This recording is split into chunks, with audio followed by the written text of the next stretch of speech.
Hello and welcome back to the channel for these Christmas videos. One about tactics and one battle report, and you can have a pick of the table where the battle will be fought tomorrow. But today we speak about artillery in the game. I know that I promised you a video about light infantry tactics, but the last weeks were so busy that literally I have no time to make more tests. So this video will come, but it will come later on. So now we are going to speak about artillery in Valor Fortitude. Artillery in Black Powder consists in essentially four kinds of guns.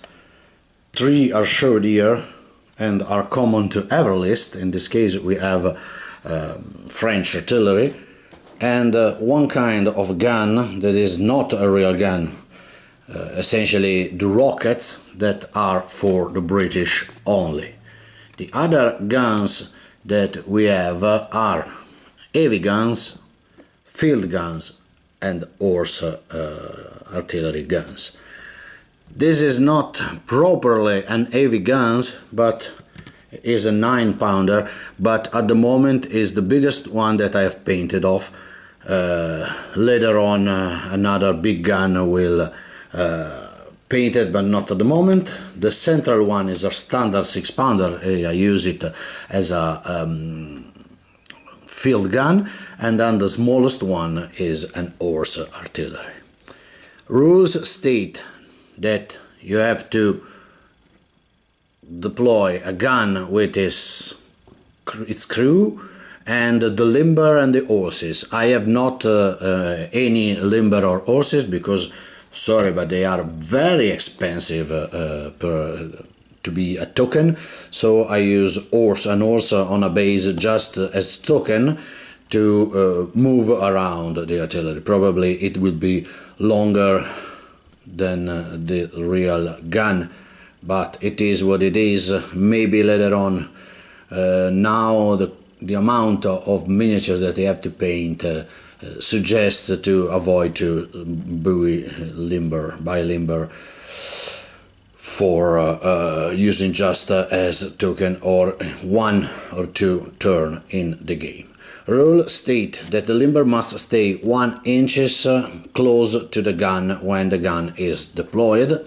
And for the movement, just a quick recap: when the guns are deployed, the heavy one move 1 inches, representing the weight of the gun that the crew must push on. The field gun move 3 inches, the same but less weight than the heavy gun, and the horse artillery, which may move 9 inches due to the fact that they are quick to move with their horses during the battle, and the light caliber and so the light weight of the gun itself. And this is essentially for their movement. When they are limbered, you have to put your token, your limber, to the back of the gun, and the artillery move fast as the cavalry. In this case it moves 18 inches. For the field gun it moves 12 inches. For the heavy gun it moves 6 inches. And it's pretty simple. This is for the movement. And when a gun is limbered, it counts in a march column. Their unlimbered action can be at the end of a regular move, as for the infantry, which reform after a movement. Now, moving to the rules, and let me say that artillery in Valor Fortitude are pretty different from artillery in Black Powder or other games. First of all, the shooting happens before the movement, and this is just one thing. And the rate of fire and the ability to hit for the artillery is different from Black Powder and other games, but at the same time, in Black Powder the artillery is affected by the distance that reduce its rate of fire and its accuracy.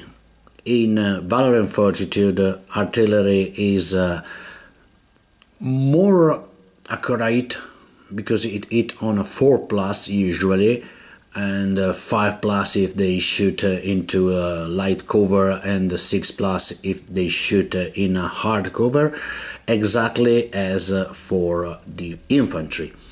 Plus they can lend support to infantry or to other artillery. Russian have a special rule called battery, which means that they shoot better when they work together.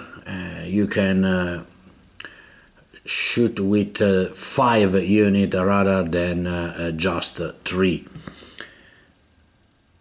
Obviously, artillery count 2 units when they lend fire support within 12 inches, so you can keep in mind when you use your battery with your Russian. But if you shoot over 12 inches, you can lend 4 dice of support rather than the regular 3.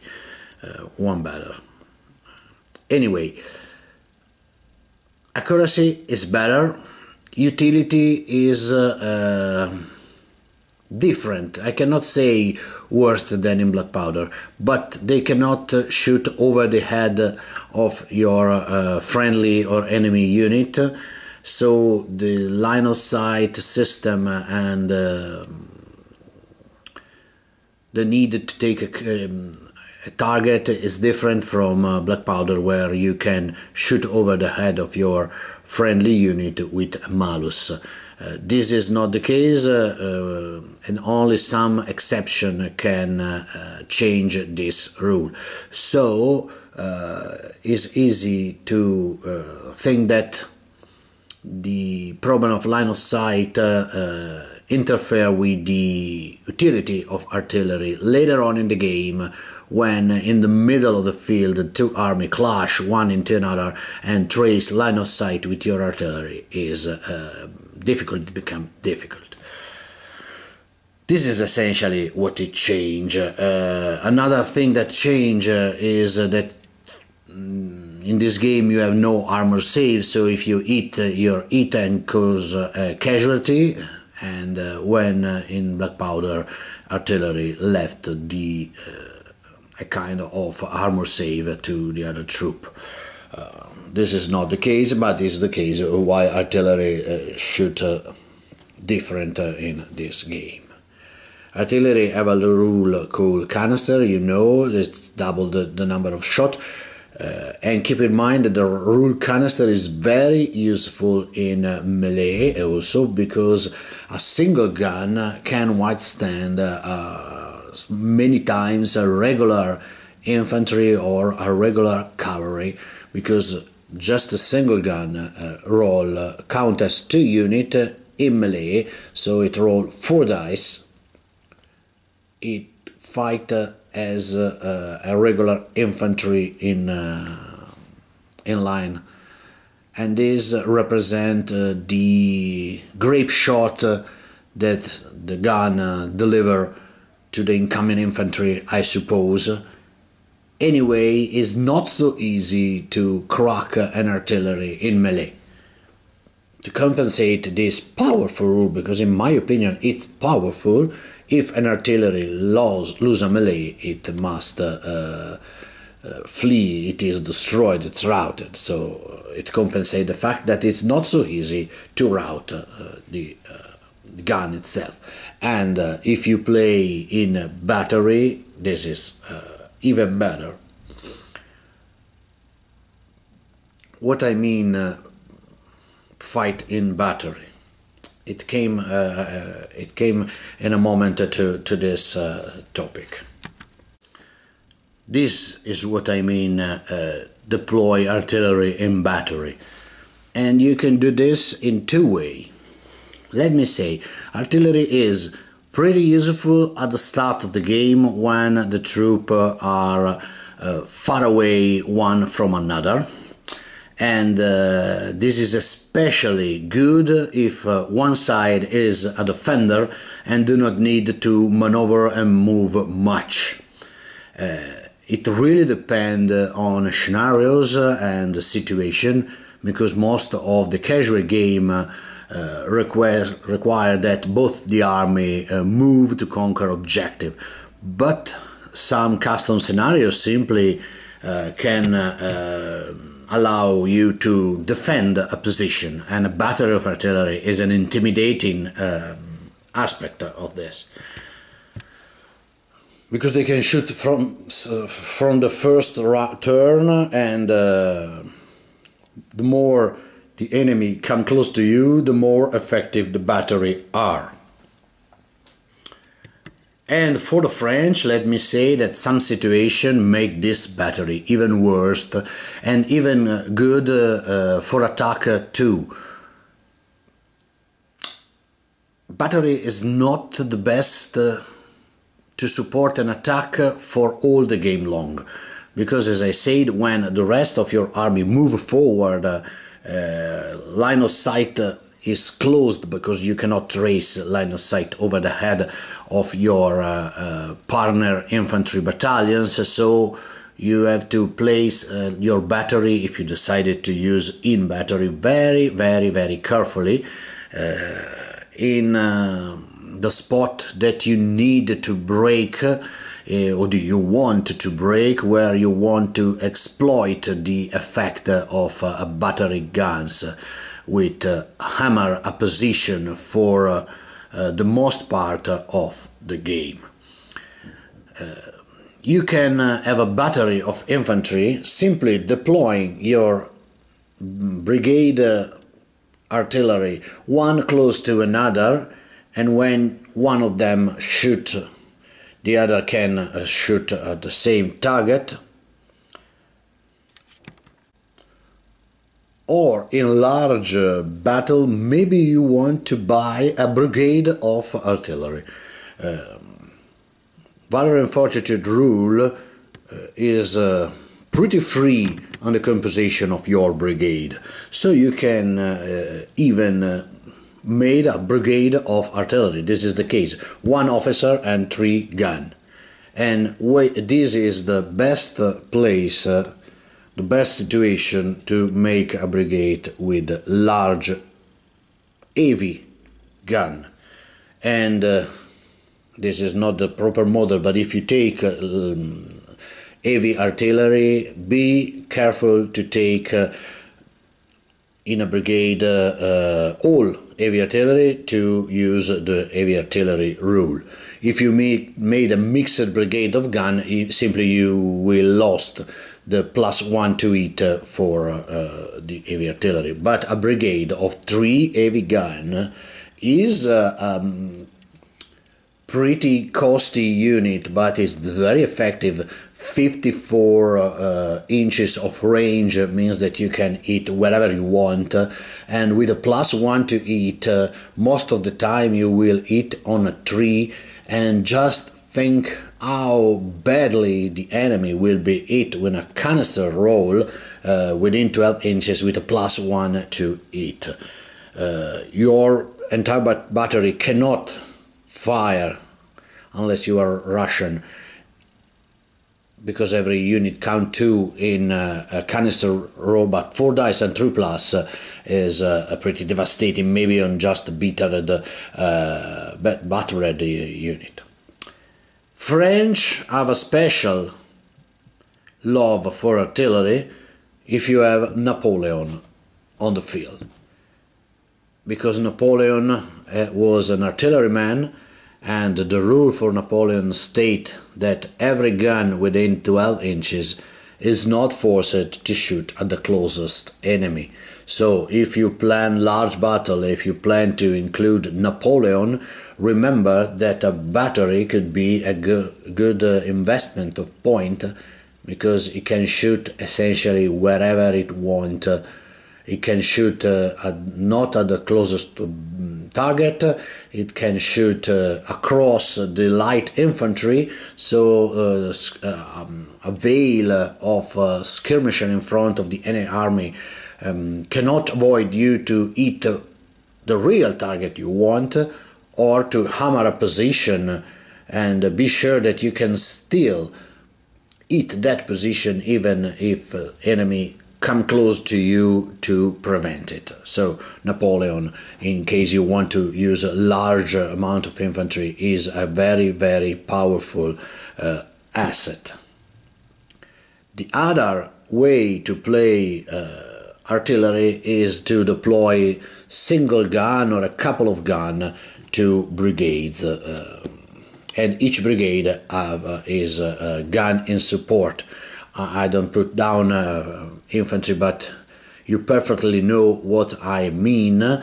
Remember that one of the best artillery in the game for casual game, so if you are not to plan a very perfect historical list and you want just to play, remember that horse artillery is really, really the gem, where the artillery shine, because it can move after shooting, so it can take a better position during the game to still have line of sight, and can keep pace with the artillery shooting, not just moving and then shooting. In the best case, you lost 2 turns, one to unlimber and one to unlimber before shooting.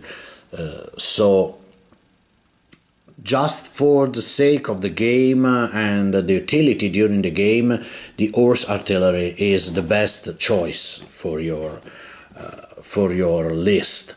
The field gun is the standard one and the cheapest as compared to the horse artillery. This one should cost more due to the rule, and the heavy one is very situational in my opinion.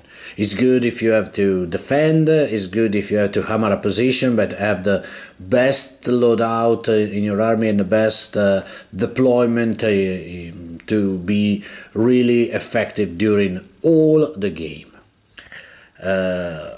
Which is the downgrade to use horse artillery. Sincerely, the only real thing is that it's not historical to field horse artillery in every French brigade, and is more unhistorical to field horse artillery in a British line brigade. Essentially, the horse artillery, as the name states, go with artillery.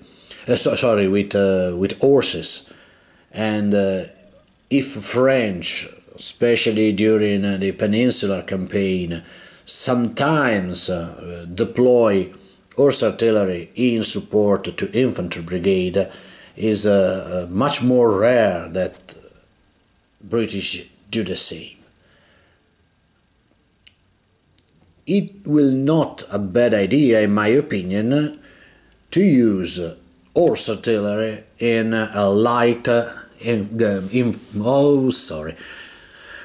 this morning my tongue is knocked out. Use horse artillery with light cavalry brigade. If you have lots of cavalry in your army, it will not a bad idea, in my opinion, to have a separate brigade for light cavalry and heavy cavalry, as they work in reality, and support the light cavalry with 1 or maybe 2 horse artillery gun. And let me explain why. Light cavalry is not suited for a real breakthrough across a line of infantry set in defense. Too many attack back from the infantry, the square is not an option that a light cavalry can brigade, even if a roll a 6, light cavalry squadron, not entire brigade, so it's not its best rule. I'm working out how to use a light cavalry with historical efficiency, so outflanking, take pop shot with a carbine, and support the partner heavy cavalry or a flank attack or something like this. I will make a video on cavalry later on when I have more cavalry painted. At the moment I have to use as support for my line. And in this case you can have a really mobile set of artillery that can help even infantry support a point of attack, while the heavy cavalry will exploit any possible breakthrough opportunity.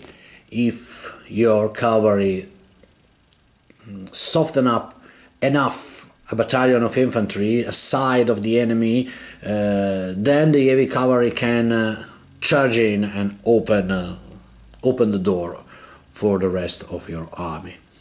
This is obviously a theory that I need to playtest more, but is a good idea because at least on the paper it will work. The common use for artillery, as I said, is to deploy where they have the best line of sight, take 1, 2, 3, 4 shot, then limber and move on to take a better spot. Do not expect that a single gun will break the enemy position. Be confident that a battery of gun in defense will be a hard nut to crack, and be confident that horse artillery is the best loadout to support your attack. Then you have to make your own research, if you play historical, to see if the brigade that you are going to deploy will have the possibility to deploy horse artillery or field artillery due to the real setup in that particular battle or anything else. I back just a moment and now finally use the British to the melee. Remember, what I told you, just this single line that will charge a cannon is not 100% confident to break this artillery, and now I explain you why. This is the situation of melee, the best situation as possible for the Brits, because its line battalion has reached and charged this artillery without any casualty. It take 4 dice because they are British line infantry, plus 1 because they are in line, plus 1 to the support from the support of the brigade partner unit. And the French made 2 attack because it's a gun, plus 2 because it counts 2 unit in melee due to the canister rule, plus 1 for the brigade support. So this is the best situation for the Brits. Now I'm rolling the dice just for fun and to see what has happened. Okay, in this case the Brits easily win the melee because it take 5 hits on the poor artillery, but it take 3 casualty back. So as you can imagine, the artillery is gone, but they are down of 3 casualty and the column is right here. But this is the best case scenario. The most probable scenario is that the Brits reach with 1 or more casualty.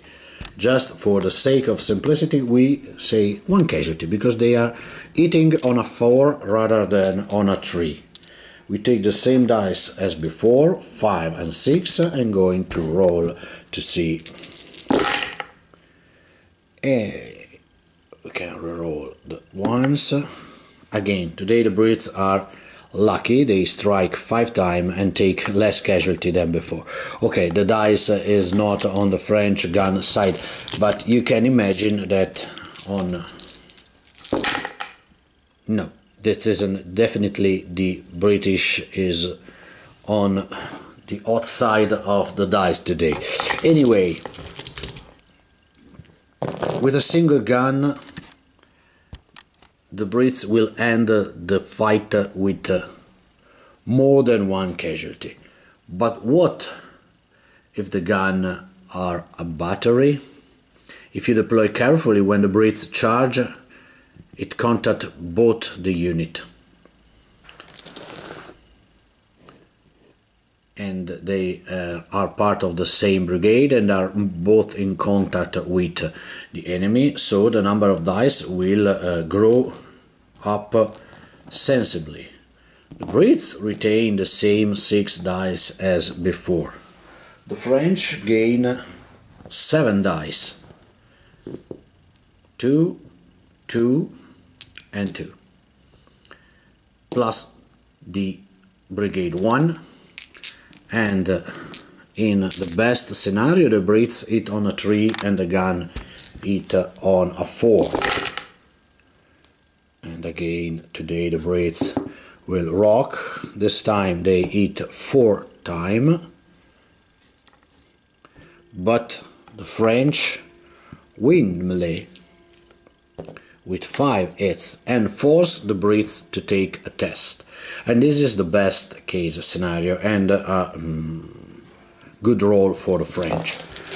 Imagine that the Brits have a casualty, so both hit on a 4+, and in this case, obviously, the Brits will win the game. So the dice is not cooperating today, and I don't want to fake the result, but you have understand the idea behind this bad roll for the French. A single gun or a battery of gun will be an hard nut to crack, because it's not always a roll of 1 and 2. It could happen, but it's not always the case. So I do not say that left your artillery in the open, prone to any charge from the enemy, but you can be quite confident that they can take care of themselves. Obviously, if you are a caution commander, you will left your artillery less than a inch back and protected by infantry from both sides or obstacle or anything else that make the charge against the guns impossible, and this will protect your artillery for the rest of the game, or at least until the infantry is still around. The very last case is when artillery is fighting into a defendable terrain. The very last case of using artillery is when you deploy into defendable terrain, such as these very snowy woods, and you shoot outside, or be fighting to melee outside. A unit inside the defendable terrain usually halves their fire ratio, so an artillery with shooting at long distance with shoot with 1 dice, so it's not possible to halve it because the minimum is 1. When it shoots at canister, it usually shoots 2 dice, it must shoot as 1. But is even historical accurate more for the artillery than for any infantry, because we can imagine that the grape shot, much of the grape shot will hit the pine and the woods all around. So anyway, it's just 1 dice. What is make artillery not as good to defend terrain is that a unit of artillery which are defending a terrain will halve its melee value, so it's justified with 1 dice if an infantry will contact the terrain to fight the artillery. And in this case, the artillery is easy prey of an infantry, and you can imagine the men which sneak around the the trees and the undergrowth to outflank and capture the cannon is a good way to represent a situation like this, where the poor artillery crew cannot avoid the men of a battalion with charge into the woods in front of them, and their grab shot is less and less effective, and the gun will be taken on. I do not roll the dice because it's just 1 plus 2, 3 dice against 5 dice. The odds are clearly in the Brits' hand, so this is the worst place to be for an artillery. Be careful if you want to deploy into a wood. It's not the best to shoot out, it's not the best to defend a wood. Much more better is to place them behind a fence or an obstacle, because if they are in contact with a fence or an obstacle, they have no malus, but they have the bonuses to it. So this is a good place to have artillery in cover rather than a woods. And a very situational possibility if you have an artillery in contact with a terrain occupied by an enemy infantry, an enemy unit, because still they have to halve its melee value. This is pretty impossible, which is not impossible if in a large terrain such this wood you can have one section, maybe we divide it in 2 halves, and so 2 defendable terrain in contact. This unit of Brits occupy 1 half of the terrain, and the artillery was previously deployed in the other halves and now is forced to fight back, because it must fight an enemy unit in if they are in contact into terrain, and again they are disadvantaged. So again, artillery in a wood is not a good idea. Do not place artillery in the wood. Do not deploy artillery in the wood. Do not move for any reason artillery in the wood. Is the worst place where to place your precious cannon. Much better on a hill, even if historically be on a hill if you're not using grenade is not the best situation, because the gun and the cannonball need to bump on over the terrain to hit more enemies possible, and if you shoot from a hill to the terrain, probably your cannonball will stuck into the terrain in the spot. So if you are not using grenade which explode, is not the best situation. So fantasy game which only line of sight impact gun is good for artillery to be placed on a hill. Is not so good in a historical game, but this aspect is not covered in Valor Fortitude. Just you can with the card number 7 direct fire, and if you use your Napoleon, trace line of sight to a hill over the head of your friendly model, if you use that card, or this man right here. And that's all for the artillery. So this short video will be the last of the year, because the holiday for me starts today. Tomorrow I will make a bat wrap, a winter bat wrap, a Christmas bat wrap on this table, and then I will take some time for holiday and to rest and to paint and to play, and maybe I will finally have the time to test more for light infantry and for cavalry, as I promised you. For now, thank you for watching, and I see you as soon as possible with the Christmas bat wrap. For now, bye bye.